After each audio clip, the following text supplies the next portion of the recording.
The Allen Lund Company thanks all the hard-working drivers who are moving goods across the country. We can't do it without you.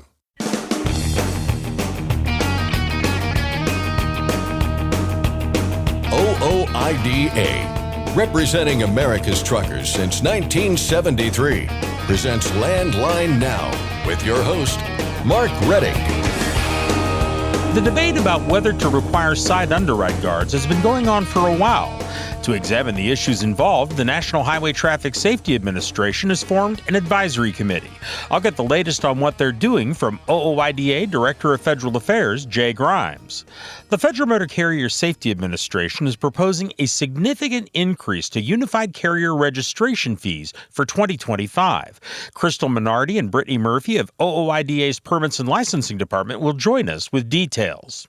For many truckers, the dream has always been to own their own truck and to be their own boss. However, now some truckers are selling or transferring their authority to someone else.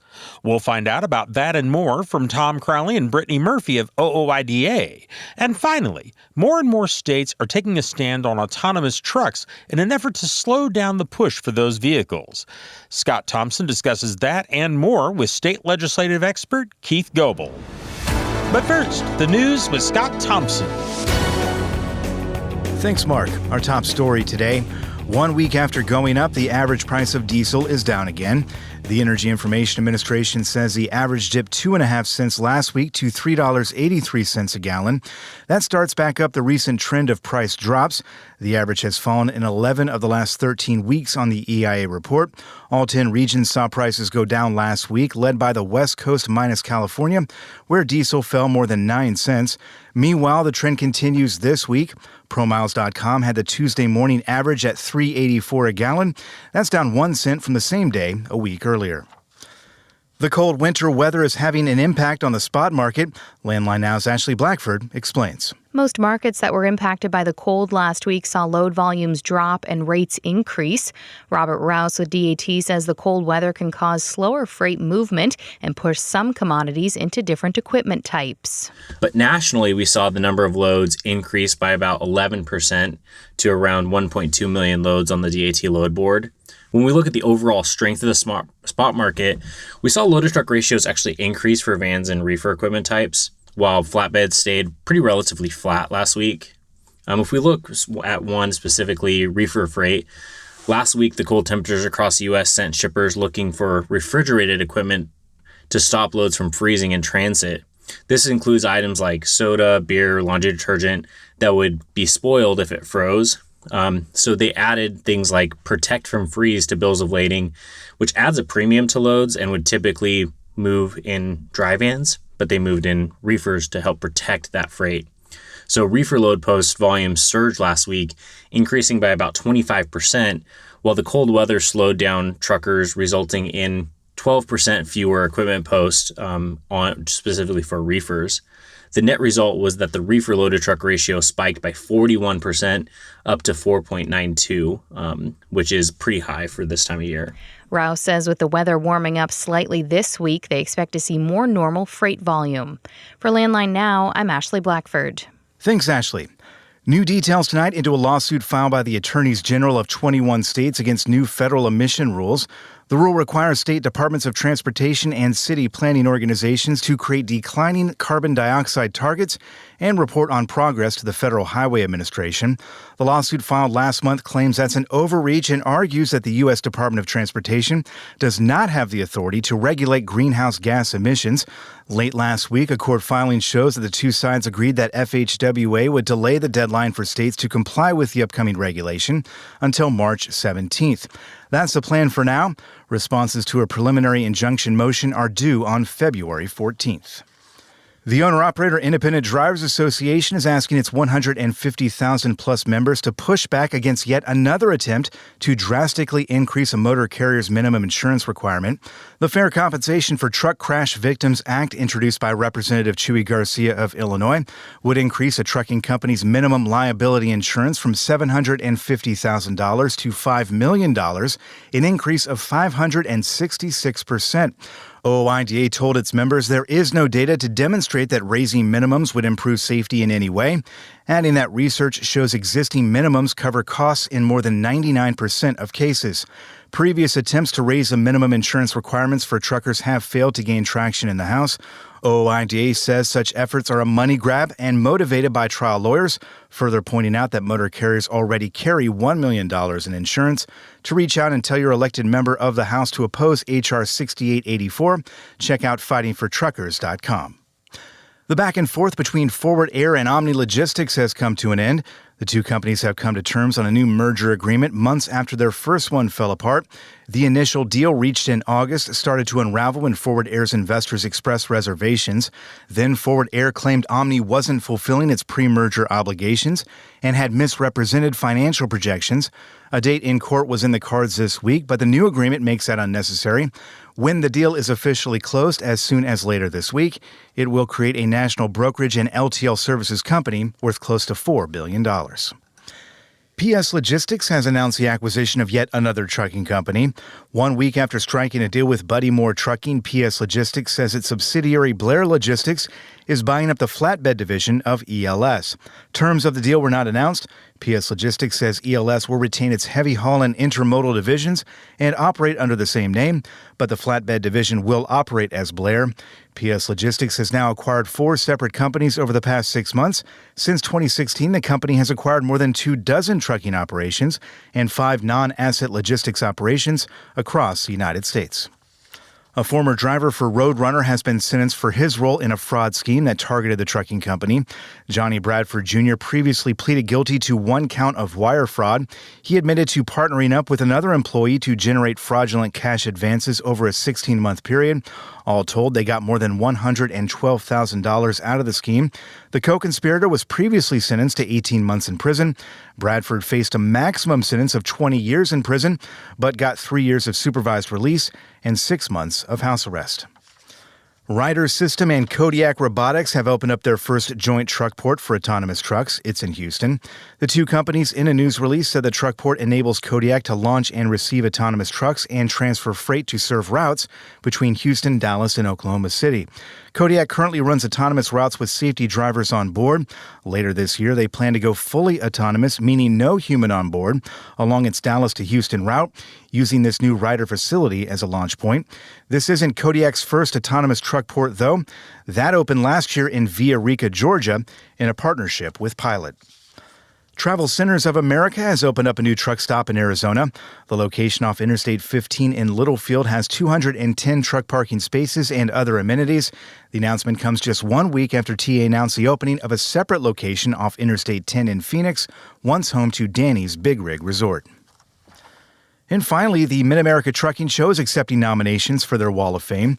If you know someone you think should receive national recognition for their contributions to the trucking industry, this is the way to do it. Nominations are open until March 1st. 2 members of the 2024 class have already been formally nominated, Dan Porter and Adela Hansen. Both are OOIDA Life members. Both have spent more than half a century behind the wheel, and both continue to contribute to various charitable organizations that make the industry a better place. The MATS Wall of Fame started in 2022 as a way to honor the men and women leading the trucking industry.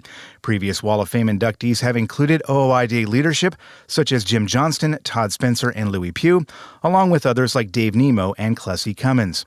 The Mid-America Trucking Show runs for 3 days starting March 21st at the Kentucky Expo Center in Louisville.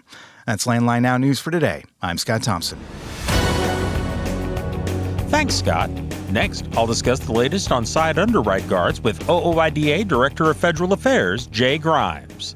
I'm Mark Reddick, and this is Landline Now. Thanks for listening. Be sure to like and subscribe. If you want more content, go to landline.media to get updated news, information, and archived editions of our show. Once again, that's landline.media. Are you tired of the IRS following you around like a dark cloud? Call 888-557-4020 and get your life back. Control your toll costs and eliminate tolling headaches with Prepass Tolls. Prepass Tolls means toll volume discounts. Just one invoice for all tolls and fewer violations. Call 877-878-5970 or go to prepass.com. Ready to make more money? Use a better load board. For a limited time, get 50% off Truckstop Load Board Pro.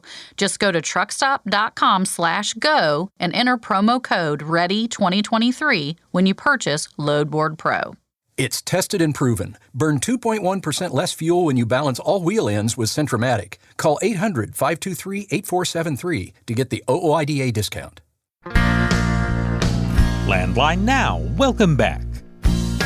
The debate about whether or not to require side underride guards has been going on for a while, and the two sides seem no closer now than before to a solution. To examine the issues involved, the National Highway Traffic Safety Administration has formed an advisory committee on underride protections. Here to bring us up to date on that committee and what they're doing is OOIDA Director of Federal Affairs, Jay Grimes. Jay, thanks for joining me. Good to be with you. So why has NHTSA formed a committee to look specifically at this issue?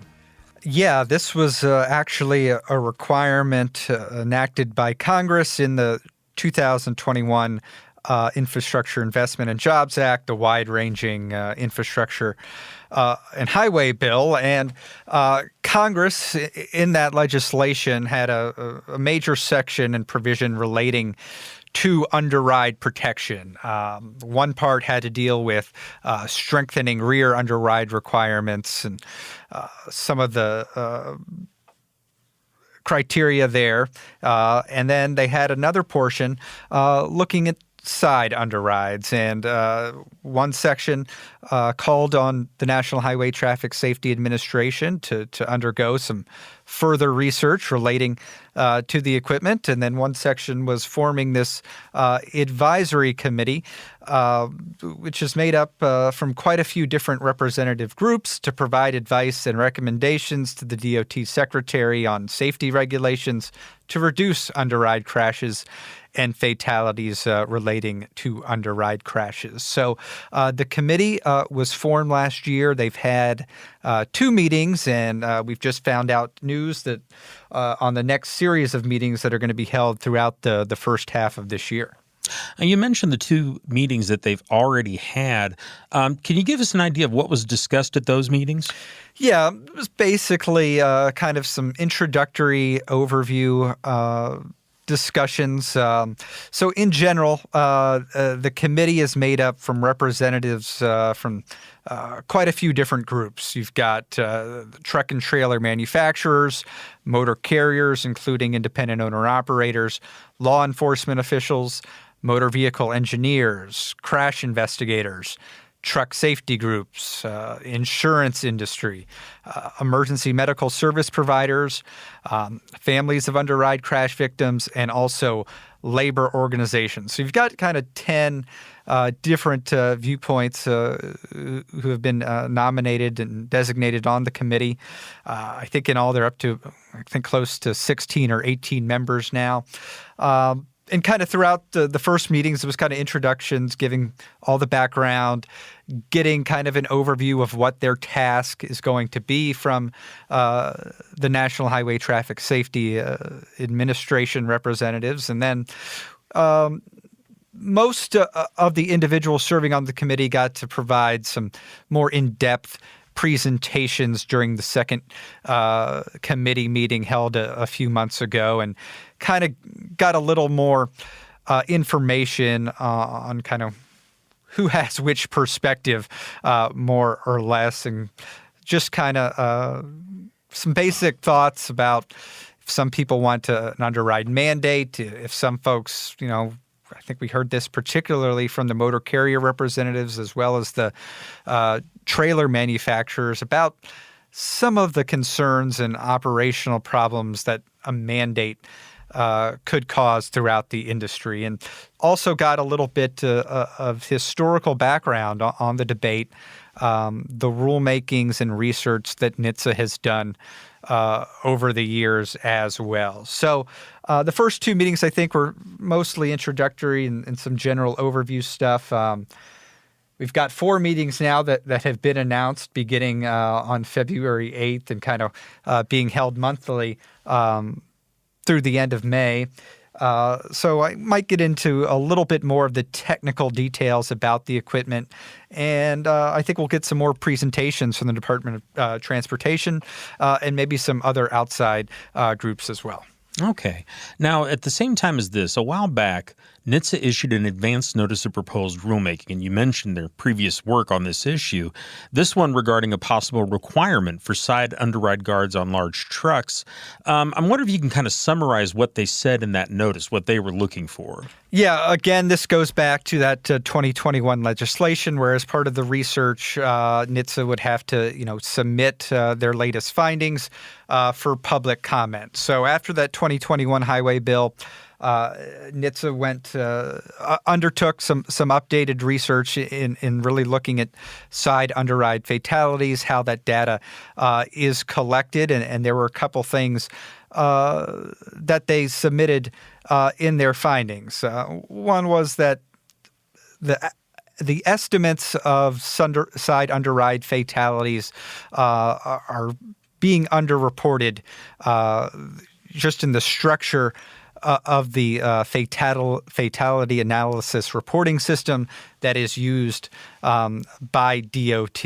But they also came back and found that industry-wide mandate on all newly manufactured trucks and even sometimes retro fit trucks would still be, I think it was about 6 to 8 times the cost would exceed the safety benefits, and kind of is in line with all the research that NHTSA has done on side underrides going back decades. The costs always seem to outweigh the safety benefits, and that's a major problem when you talk about small businesses being required to install this equipment, given those costs. But we've also heard from drivers throughout the various public comment periods that the operational impacts with this equipment would make it very difficult to navigate rail crossings, to navigate in and out of loading facilities. And we've also heard a little bit in some of these discussions the changes and the repairs that the loading facilities would have to undertake to accommodate for underrides, and then certainly the maintenance and upkeep that motor carriers would have to do. And that was some of the feedback that NHTSA wanted to get back in the advance notice of proposed rulemaking that they presented last year. There was a series of questions trying to gather more information on, what would the impact be of a side underride mandate, and also looking for more information about that cost-benefit analysis. And in that cost-benefit analysis, NHTSA did not really account for the installation, the maintenance costs, the operational feasibility. So that was some additional questions they wanted to gather feedback on there as well. Does it appear that NHTSA is going to wait until after this committee's done its work before they issue any further rulemakings? I would think so. So you've got the advance notice of proposed rulemaking that they're reviewing comments on. At the same time, the Underride Advisory Committee is still undertaking their work, and we know they're going to have at least 4 meetings through the end of May. So I'm not expecting the next phase, if there is a next phase of the rulemaking, before the advisory committee wraps up their meetings at the end of May. And then we'll see if the Underride committee is going to have more meetings after that. The charter was a 2-year tenure. Not sure if they'll take the full time there or not. But this is one where I think NHTSA is still trying to gather data, review public comments. Based on that initial latest cost-benefit analysis, I don't think it pushes them in a hurry to get a rulemaking out. So kind of wait and see, and I think that's a good sign from the motor carrier perspective as it relates to side underrides. Okay. Well, Jay, thank you very much for the information. We certainly appreciate it. All right. Thank you. I've been talking with OOIDA Director of Federal Affairs, Jay Grimes. The Federal Motor Carrier Safety Administration is proposing a significant increase to unified carrier registration fees for 2025. Here to go over some of the details are Crystal Minardi and Brittany Murphy of OOIDA's Permits and Licensing Department. Thank you both for joining me. Thank you. Thanks for having us. Let's start with what sort of an increase are we talking about? I mean, how much when you compare 2024 and 2025? So FMCSA has announced a planned increase for 25%. Okay. Now, you had mentioned before we went on the air here that, we need to put that into perspective compared to previous years. Can you talk a little bit about that? Right. So, while they're showing an increase, if you really compare it to the decreases that we've had over the last several years, the proposed fees for 2025 would remain lower than the fees that were in effect for registration years 2019 through 2022. So we're still not going to see fees go higher than those years. Okay. So again, everything in perspective. Yes. It sounds bad, but it's not that bad. Yes. Okay. Well, let's get some basics here. Who is required to register under UCR? Interstate motor carriers for property, for hire. If you're crossing state lines, you're going to be required to file your UCR permit yearly. And of course, that even counts for folks that are in a state that doesn't take part in UCR, right? Correct. There is a handful of states that do not participate in the UCR, but because you do cross state lines with your vehicles, you are going to be required to file it.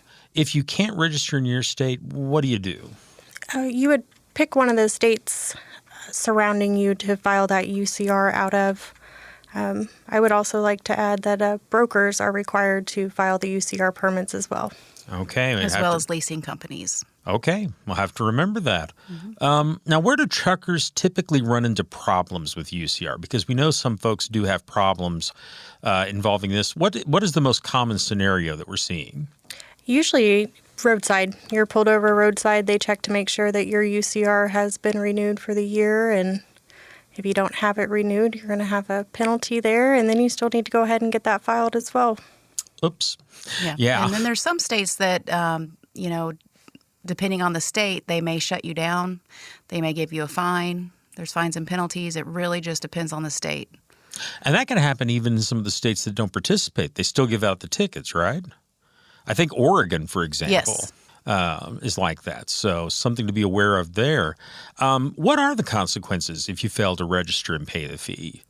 So they can receive a violation under the 392.2 failure to pay UCR fees. And then in addition to that, that's a federal violation. And then each state has their own fines. So those vary all over the place. Okay. When is this all going to take effect? I know at the beginning I mentioned 2025, but of course, 12 long months there. When roughly in 2025 is this new fee coming into effect? Well, if it does go into effect, it would be January 1, 2025. Right now, there is open for comments to the public. Okay, so we're waiting for FMCSA to gather comments, so this isn't set in stone yet.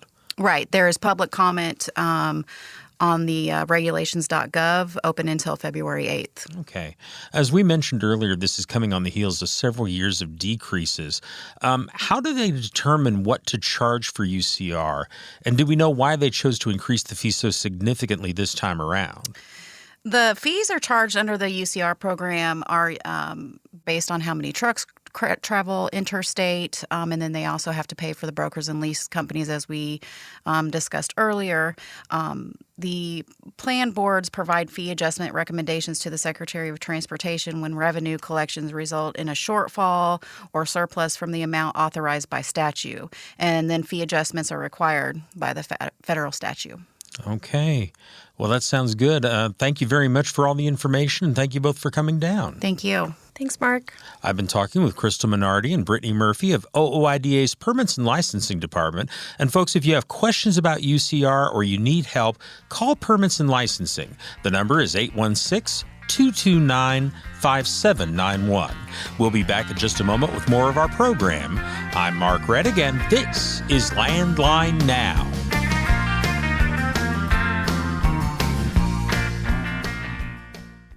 Attention professional drivers, are you behind on your tax filings? You owe money? Integrity Tax Relief Group frees drivers from IRS trouble. You watch the road, we'll keep an eye on the IRS. Call now, 855-976-4291. Dispatch, I picked up that load of steel, so I'm ready to roll. Sounds good. Remember, we're getting paid by weight, so make sure to use a cat scale. I wouldn't weigh anywhere else. Forget miss accuracy, weigh your truck on a cat scale.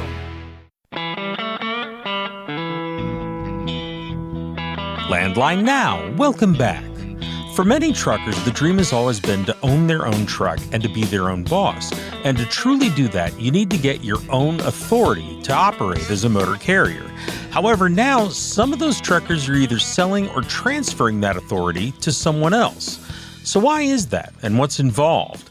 Here to discuss that and other recent topics in trucking are Tom Crowley of OOIDA's Business Services Department and Brittany Murphy of the Association's Permits and Licensing Department. Tom, Brittany, thank you for joining me. Thanks for having us. Always good to be here, Mark. So what is involved, Brittany? If I wanted to transfer my authority to someone else, what is the process? Well, a transfer of an authority needs to be completed directly with FMCSA.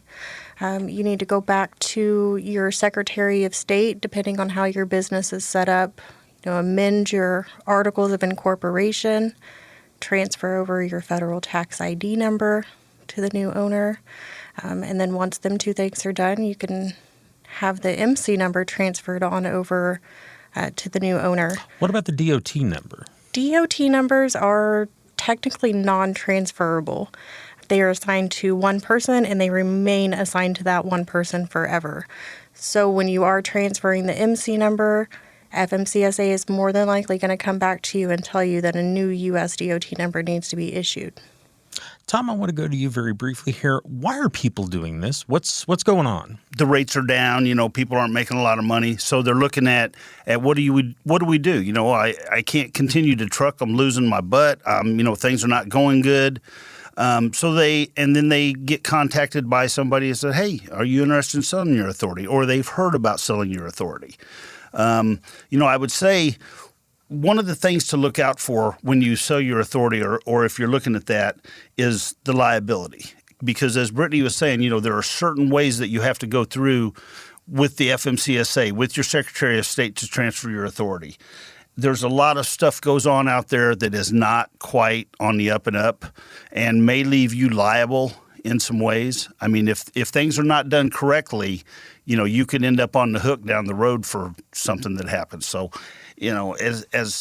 as business picks up, as freight volumes pick up, and as the rates get better, you'll hear less of this. But right now, we do hear a lot of it. So, Brittany, Tom mentioned the liability problem or the potential for that problem. Is that the only pitfall? Are there others, or is that the main worry you've got here? The main worry is that it is not transferred properly, and if there was something to happen, that you would still be liable for anything happening under that authority. Yeah, whether it's an accident out on the road, a cargo claim, or anything. I mean, you want this stuff transferred correctly so that you remove, because if you're selling your authority, you're removing yourself from, all issues. You don't want something down the road to come back and bite you because you didn't do it correctly, or you listen to one of these fly-by-night companies out there that say, "We'll buy your authority," and a lot of them are hooked up to scams. Quite honestly, there's a lot of scams out there, so you just have to really watch your backside. Brittany, I'm wondering here, obviously a lot of people are wanting to do this, but you've noted pitfalls, so has Tom. If someone is in the situation where they might consider this, what is their best course of action? I mean, should they just drop their authority? Is that better, or is selling their authority really an option they should look at? Well, I mean, if it's something that you're just right now it's not working out for you, you can shut down your MC and DOT number and you can come back to them numbers at any time. You don't have to sell the business. Yeah. You could always reinstate it at a later time if that's the option. Yeah, and I would say, a lot of folks out there, as they're financially struggling, they think that selling it is the way to go because, hey, if somebody will pay me for it, well, it's worth whatever you can get for it. I'll give you that. But, it's not like back pre-deregulation where authorities had an actual value, where they had lanes that went with them and such. Like today, the authority, I mean, what's it cost, Brittany? What, $300-400 to file for your authority with the FMCSA? Yeah, and the MC number is $300. Yeah, so, you're not getting much there. It's these carriers that sully their CSA record, their CSA scores or shoot up, and they think that, well, I'll go buy somebody else's authority and run under their authority, and that way I have a fresh slate. But it doesn't quite work like that, because you come in, you'll be a new entrant all of a sudden. You have to go through the probationary period. It's just not as cut and dry as people think it is. Well, let's go on to another topic here, and that is direct ship accounts. People are wondering how to find them. And Tom, I think the best place to start is, for those that don't know, what do we mean by that term, direct ship account? Well, you're looking to cut the broker out. You want to go as a carrier. You want a direct shipper, somebody that you deal directly with, no middleman. You see that on the TV commercials all the time. Hey, cut out the middleman. Well, that's what the carriers would prefer to do, deal directly with the shipper. It's not an easy thing to get set up, though. It requires sales, and sales is not an easy thing. Okay. Well, walk us through the process. If someone wants to do this, what advice would you give them on how to do it? First, and I can go by my personal experiences, you start looking for every dock door within 50 or 100 miles of where you're located at, because if they've got a dock, they ship or they receive something. So, that's the first thing. And then you establish basically a sales flyer. You put on there what your strengths are, the lanes that you prefer to be in, the type of equipment that you run. Put on there that you're an available option as a backup carrier. Anything to get your foot into the door. Always be professional, but get you a sales flyer together. Some other promotional items that you could put together are pins, memo pads, keychains, anything with your company info and contact stuff on there. And then it comes down to sales. Get out there and knock on every door and shake every hand and try to meet as many people as you can, as many shippers as you can, producers, anybody. Sales is no easy thing. Trucking is not easy, but nor is sales. It is repetitive, and you get told no over and over and over and over and over, and you're going for that one yes. You may get 100 no's before you get a maybe, and that's a good day. So it's sales. Get out there, and there is no easy button or simple formula. It is get out there and beat on doors and talk to everybody and leave a pin every place that you go. Something so that when a shipper gets in a bind and their primary carrier doesn't show up or leaves them, they say, hey, wait a minute, I talked to somebody about this last week. Where's that pin at? And they pull up that pin, and hey, maybe that's your in. Maybe that gets you out of being stuck with these load boards and these broker freight all the time. This may seem obvious, but again, I always think of those who are just starting out and what they do or don't know. What are the big advantages to the trucker in getting a direct ship account? Well, number one is as carriers know out there, you hear it all the time, the rates are so low, the brokers are, they say this is all I got in it. You're dealing with the shipper. You can negotiate with them. You know what your cost of operations are. You know what you must have to turn a profit. So you deal directly with the shipper. And likewise for the shipper, if they're dealing with a large carrier and there's an issue, they got to call a broker, who's got to call the carrier, who's got to call somebody else, and this and that and the other. But, as the owner-operator, the CEO, the mechanic, the accountant and everything, they make one call. If there's an issue, they make one call, and they talk to that CEO, that owner-operator, that mechanic, the dispatcher, all wrapped up into one with that one phone call, and those issues get eliminated. So there are benefits on both sides, for the carrier and for the shipper. Are there disadvantages to doing this, or is it really just a positive thing? Well, the disadvantage would be that if you're a small carrier and you're just a couple of trucks, how do you handle a shipper that's got a little bit more? That's a tough disadvantage because a good carrier, somebody with their good business sense would figure that out and use that to their advantage. The only disadvantage that I can really say is that it is all on you. And but you turn that around to your advantage, to where you use that as an advantage. Okay. Let's go on to another topic here, and that is, again, someone has been calling and asking what they can do if a broker refuses to pay. And Tom, first of all, how is this typically happening? What is the typical situation that people are running into? I mean, usually when I get a call, in the compliance department, when somebody calls up and said, hey, I hauled this load and I can't get paid, my first questions are, is it a legitimate broker? Is it legit? Because as we mentioned earlier, a lot of the scams are going on out there. So is it legit? Did you check them out on the FMCSA's website, verify their information, maybe do some callback and make sure you're talking to the right people? So once we get past that, then it's, why are you not getting paid? Is there an issue with a miscommunication? What's going on with this? So a lot of the times things can be worked out that way. If it goes further and the broker just says, hell no, I'm not going to pay you, and then it's more of, all right, what are my next steps? Well, your next steps are to file on the bond. So then you have to go to the FMCSA's website, pull up that broker information, look at the LNI or the license and insurance information, and come up with who is their bonding company. Once you get their bonding company, then you follow the routine, contact their bonding company, give them the MC number of the broker, fill out whatever documentation they would like to have you fill out. It's usually rate con, bill of lading, delivery information. Get this stuff over to the bonding company and pursue the brokerage that way. Is this happening more frequently now than in the past? Because it seems like we're hearing a lot more about it here at OOIDA, but overall in the field of trucking, is this something that's happening more frequently than it has in the past?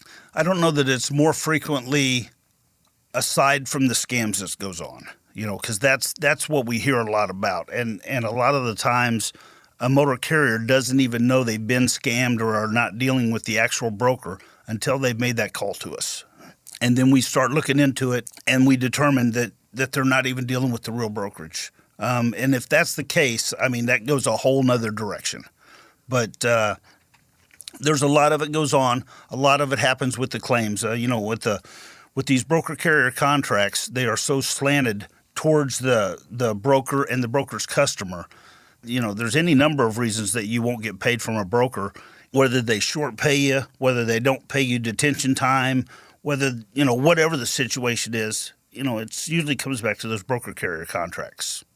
Let's talk a little bit about prevention here, because I know that's a big part of it. If you can prevent it in the first place, then you don't have to deal with that. So before you even take a load, what are the steps that you'd recommend someone go through to avoid having this kind of problem?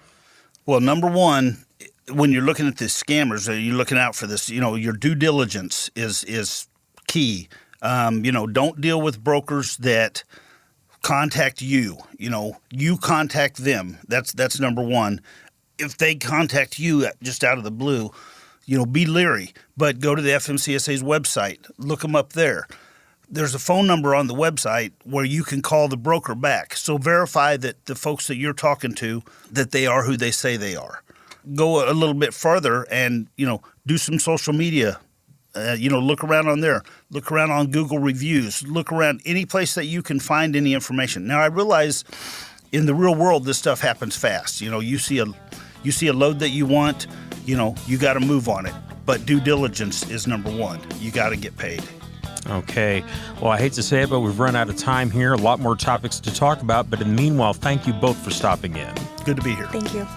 I've been talking with Tom Crowley of OOIDA's Compliance Department and Brittany Murphy of the Association's Permits and Licensing Department. We'll be back in just a moment.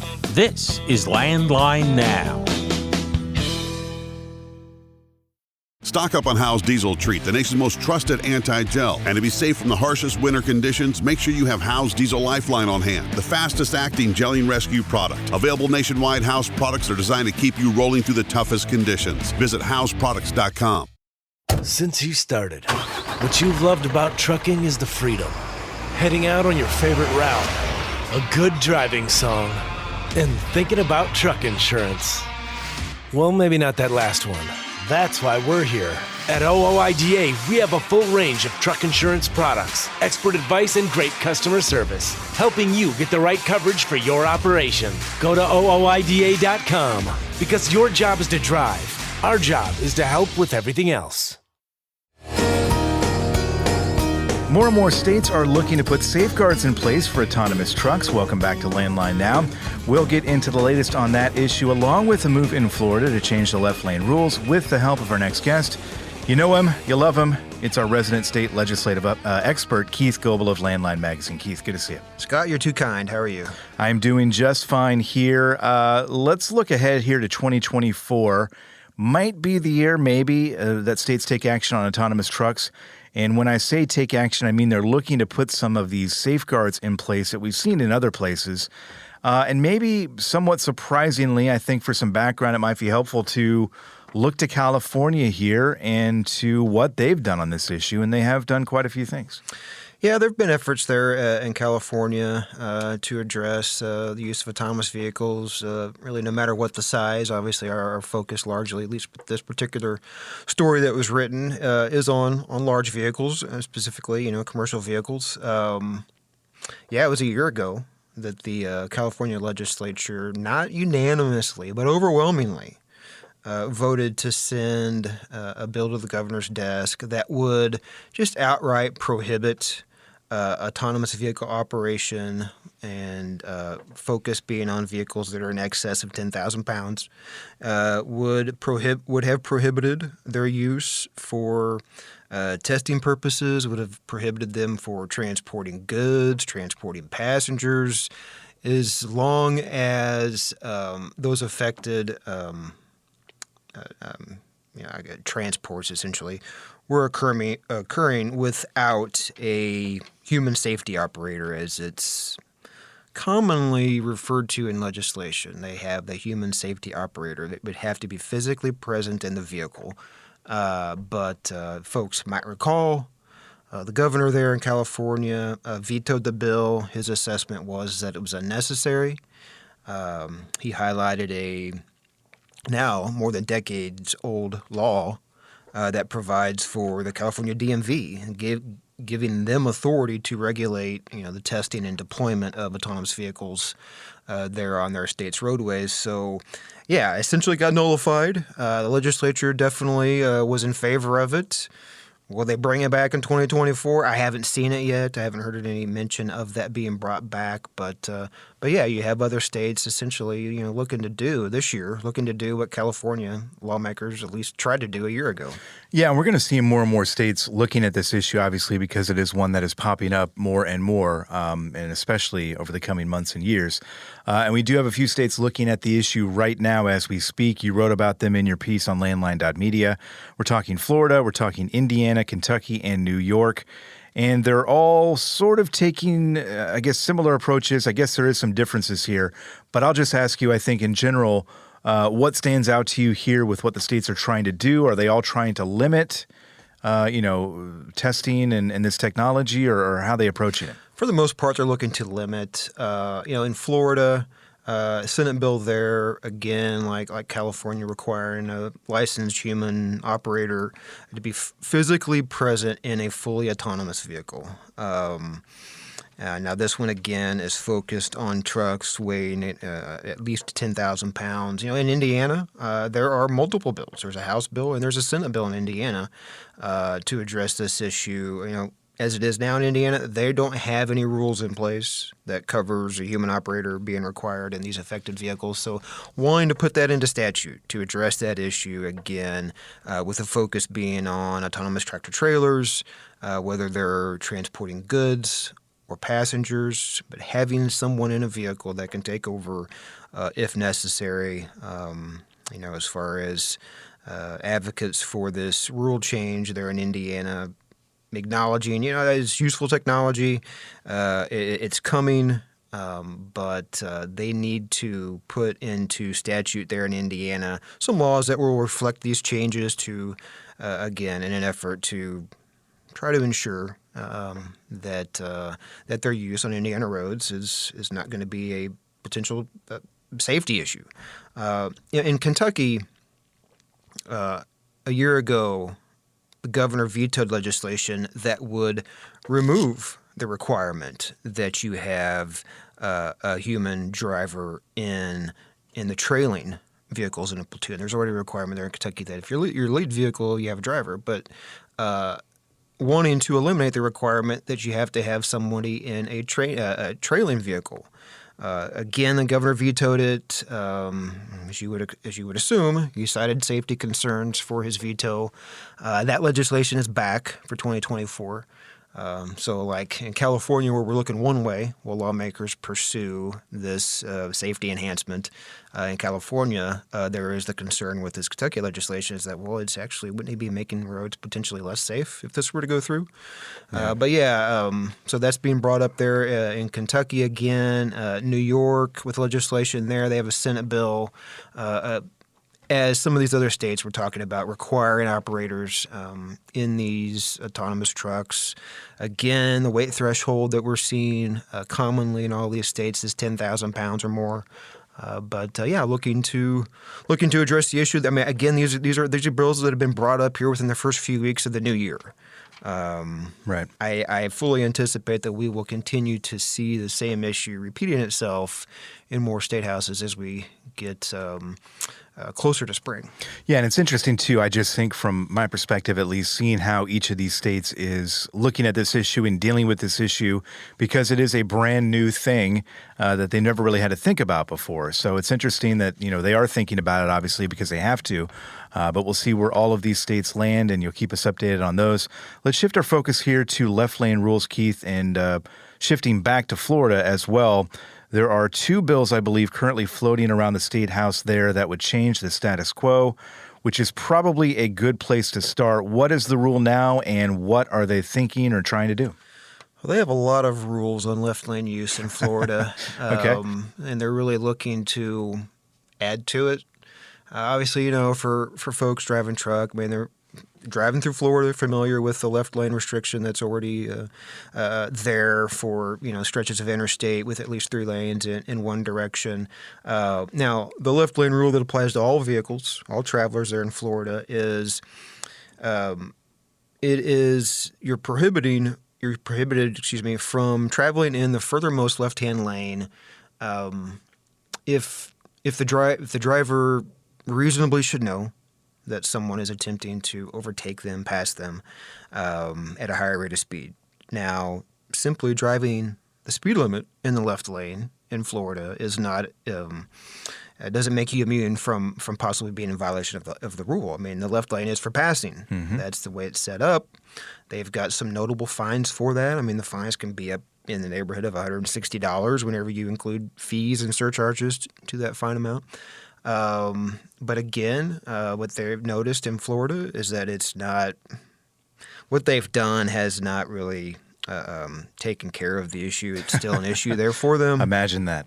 So, yeah, looking to revisit it by putting in I don't want to say more strict rules, but revisiting the rules in an effort to I guess maybe clarify that the left lane is for passing only is what this new legislation would do.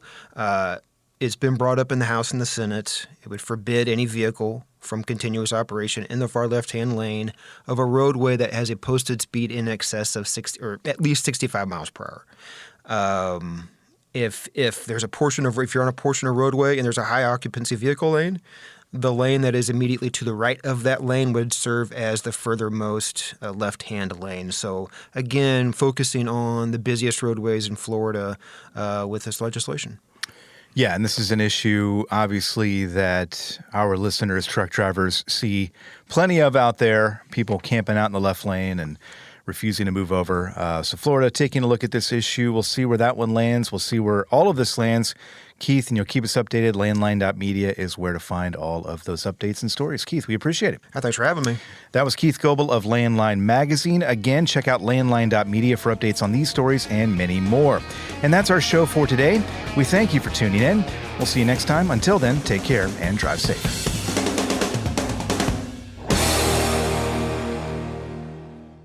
Thanks for listening. Be sure to like and subscribe.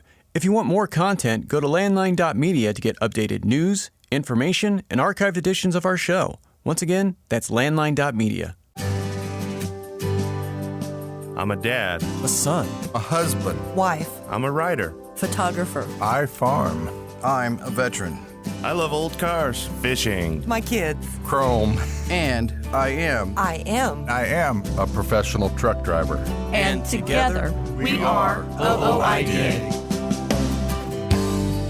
OOIDA was founded by truckers to stand up and speak on behalf of truckers. We've done that by combining the individual voices of our members into a single, powerful voice. Protecting your interests, defending your rights. Join us! Make your voice heard. Join OOIDA, the Owner-Operator Independent Drivers Association. Call 1-800-444-5791 or visit OOIDA.com.